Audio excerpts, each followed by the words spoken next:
Бүгін қазір мен мектепке барып жатырмын. Бүгін мектептің соңғы күні, яғни сабақ болмайды, тек қана біздің дипломымызды және де карнемізді, яғни табелімізді береді. Міне мен сол бұрынғыдай парк жақпен барайын деп жатырмын. Міне бұл біздің сыныбымыз, осындай қазір жинастырып қойғандықтан осындай парталар орналасқан. Бұл жарайды. Қазір мен сыныптастарымнан мини сұрақ жауап алам, яғни репортаж сияқты болады. Merhaba Yasmin, nasılsın? İyi. Sonra okul nasıl geçti? Okul bu yıl arkadaş ortamı olarak çok iyiydi, dersler çok kötüydü. Sevdiğin dersler hangidir? Edebiyatı seviyorum. Tamam. Karne aldığına mutlu musun? Karnem çok kötü olduğu için mutlu değilim. Tamam, bye. Merhaba Melike, nasılsın? Ben de iyiyim. Sana bir sorular koyacağım. Bu okul bittiğinde mutlu musun? Çok. Sevdiğin dersler nedir? Biyoloji ve beden. Sevdiğin öğretmenler kimden? Filiz Hoca. Tamam. Bugün karne alacaksın. Karne nasıl? Sınıfta kaldım. Evet. Tamam, bye. Böyle yap. Merhaba Husna, nasılsın? Ben de iyiyim.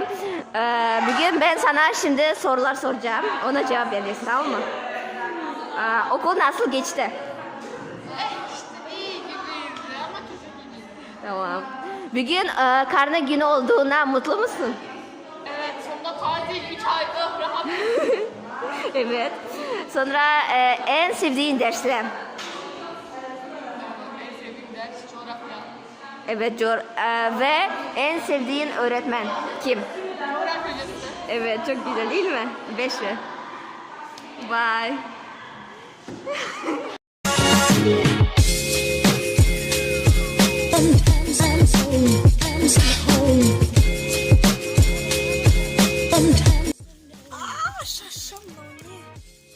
Короче, достар, қазір мен уже бассейнге жинап жатырмын. Біз бассейнде обычно дегенде негізінде кию керек. Бізге осындай шапка басына, яғни тағасың бір жүзетін адамдар құсап. И потом мен не алып кетем, мен орамал алып кетем. И және де мына жақта купальник розовый түсті. И сөйтіп. Все, достар, мен бассейнге түсіп келдім. Енді қазір душ қабылдаймыз. Жаңағы диплом алған, ол не екен айтпадым. Ол дипломдар, короче, 4-ке шықтым 90-дыққа. Сондықтан тешеккер белгесін берді. Ал оныр белгесі деген, ол басқаларға үлгі боларлықтай, сондай анау болдым деген секілді. Әйтеуір сондай. Сол үшін сондай алдым. Енді қазір душ қабылдаймыз, и потом шай ішеміз. I'll be honest tonight, tomorrow be fine.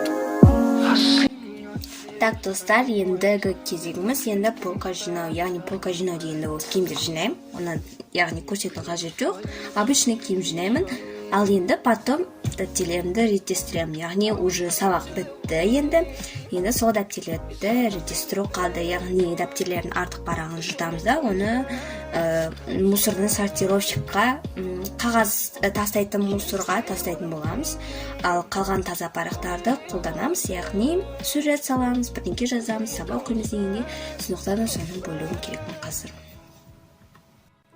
Міне барлығын жерге қойдым. Менде өте көп дәптер бар, яғни сағаттан қалған, үйге пайдаланған деген секілді.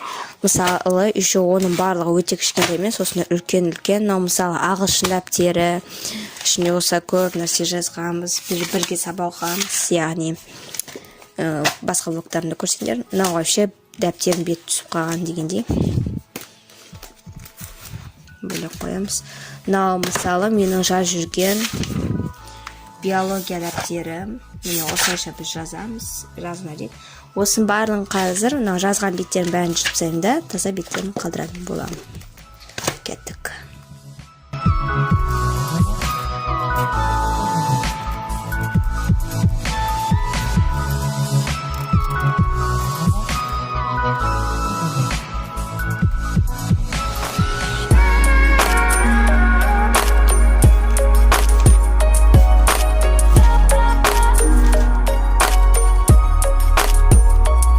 Мысалы, достар, мынау тарих дәптерім осылайша көп нәрсе жазғанбыз.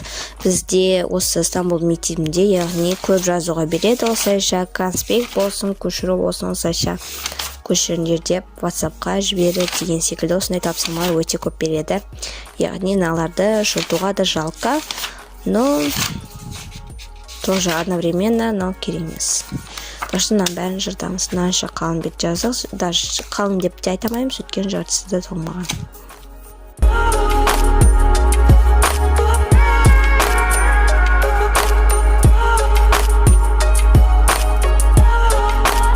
Мынау болса түрк тіліне қатысы жүрген кезде жазған болатым, яғни түрк тілі курсына қатысып жүрген кезде осындай әдемі ең басынан бастап түстер анамна өткен болатынбыз. Мектепте өткен ол курс. Егер де алдыңғы влогтарымда қараған болсаңдар, сол влогтарда курсқа барып жүрген болатым. Мысалы, ÖDV, яғни үй жұмысы деп. Бәрі таптаза. Күшті. Міне осылай еш анамы деп осылайша жазған болатымыз, үйренгенбіз, қайталағанбыз, сөздердің мағынасын да жазған болатынбыз осылай. Және де сағат секілді барын жазғанбыз. Үй жұмыстарын орындап деген секілді. И осыны да жыртамыз.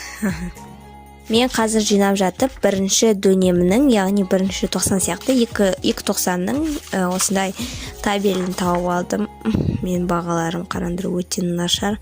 Енді осы табел қазіргі күштілігі. Болса, осындай постер жасағанбыз, яғни біз сүйікті бір фильм немесе сериалды осылайша жазып, және де суретін салу деген секілді ағылшынша қорғаған болатынбыз, яғни тақташы. И, солды тастаймыз, кереміз. Мына жақта не тауалын қараңдар, мынау арабшаны әріптерін енді үйреніп жүрген кезде осылайша жазған болатынмын. Егер де тоже ең алдыңғы видеоларды көрсеңдер влогтарымда тоже білетін шығарсыңдар.